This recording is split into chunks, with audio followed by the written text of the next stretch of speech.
What's up, YouTube? It's your boy Young Phillip, and I'm back with another video for y'all today. And before we get started with today's video, make sure y'all click the like button down below, give a thumbs up, click that subscribe button, click the bell so y'all can be notified, and don't miss any of my videos. Today's video is gonna be a Boondocks episode review of season 2, episode 6. So without further ado, let's begin. The name of this episode is simply titled "Attack of the Killer Kung Fu Wolf Bitch." So let's get this shit started. We start the episode off with Granddad experiencing some terrible dates that he met off the internet, primarily MySpace. The first date he had did not look anything like the picture. The same, it was like the next 3 dates he had, but the only one he settled for was the one that came last.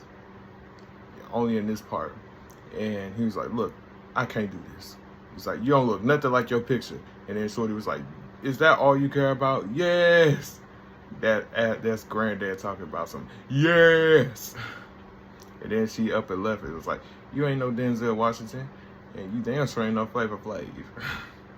After the intro, Granddad finds a girl and we hoping this time she actually looked like her real picture.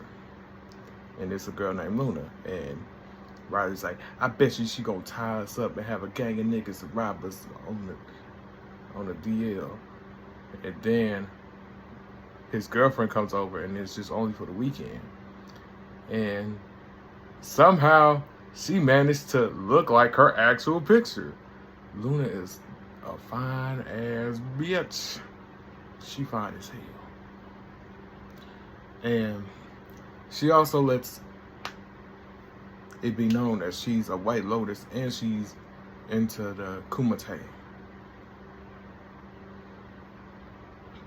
And I'm pretty sure somebody watching this video can look up the definition of Kumite, where they have like deadly spiders and the whole 9 yards. And on one of her stories she ever told, that she actually took somebody out by being on some Mortal Kombat shit. Like, she dead ass took a motherfucker heart out, and I was like, wow. And she's like, you kill one guy, you kill another. It's like, come on, y'all leaving me hanging. And the story was so shocking and brutal to the point that Granddad, Huey, and Riley was like, we gotta go to the bathroom. And then Riley's like, thanks for inviting a killer kung fu whoop bitch to the house, Granddad. And then Huey was like, I want y'all just stay here. And then he's like, well, that's the case. I'm gonna use the bathroom. And Riley like, come on, man, just hold on. And then Huey and Luna have a little sparring match where Huey gets beat the daylights out of. I ain't seen nobody beat the shit out of Huey since Tom was possessed by Stink Mina. And Granddad tells a story about Lionel Richie's ex-wife, Brenda Richie, catching him in bed with a newer woman, and she whooped both of that ass. And then Granddad tells this little lie. Luna got to go home because of he was going to a party for Fidel Castro, something like that, and she ended up leaving. Sorry for that. She believes this little ass lie until her best friend, who's voiced by the one that plays Pam and Martin, looked up Fidel Castro's birthday, and she did a little return, but she spies on Granddad while he's at the park playing checkers with Uncle Ruckus, and called Luna crazy and glad that he got rid of her. But what he doesn't know is that she was spying on him, and she knows about the little lie. And to make matters even worse,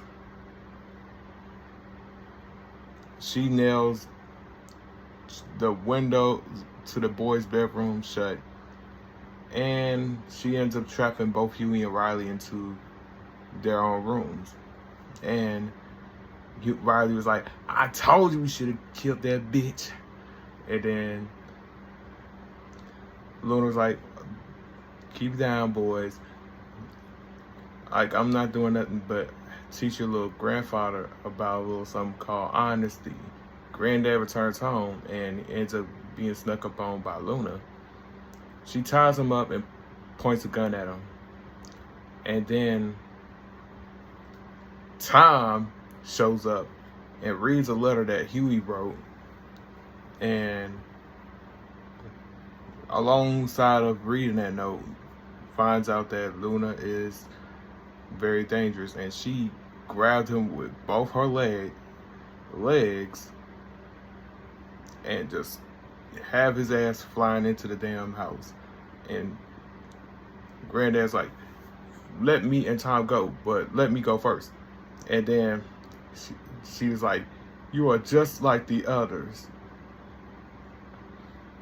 And then we learned the sad story of Luna. She was like, at a young age, she's seen abuse. Her dad slapped the shit out of her mom's and was like, "Bitch, this chicken is cold." And when she was 18, ran away to Hong Kong with because her boyfriend was part of Triads, I believe. And the same thing she saw as a kid happened to her. And she was like, she dealt with abuse in different ways, like verbal. And then the guy that she was with was like, "I told you not to wash my ski mask." Because with something, and then because it irritates my fucking eczema. And then spiritually, a guy that just was straight up treating her like shit. And then had the audacity, after calling her out her name, talk about something. "Can I borrow your car keys? How about you borrow an ass whooping? Borrow that one." But she also mentioned earlier that she learned kumite from somebody and she ended up having to use it on him. But other than that, Granddad and Tom were released. And she ends up being gone, tragic. She tragically left in an accident. And that pretty much sums up this episode of the Boondocks. If y'all have any lines or scenes from this episode, let me know in the comment section down below. But I'd like to say thank y'all for tuning into today's video. Click the like button down below. Give it a thumbs up. Click that subscribe button. Click the bell to be notified. And don't miss any of my videos. Don't forget to add me on social media at YoungPhilip_00. That's Instagram, Snapchat, Rod361005. And at TikTok at YoungPhilip00. With that being said, I'm out.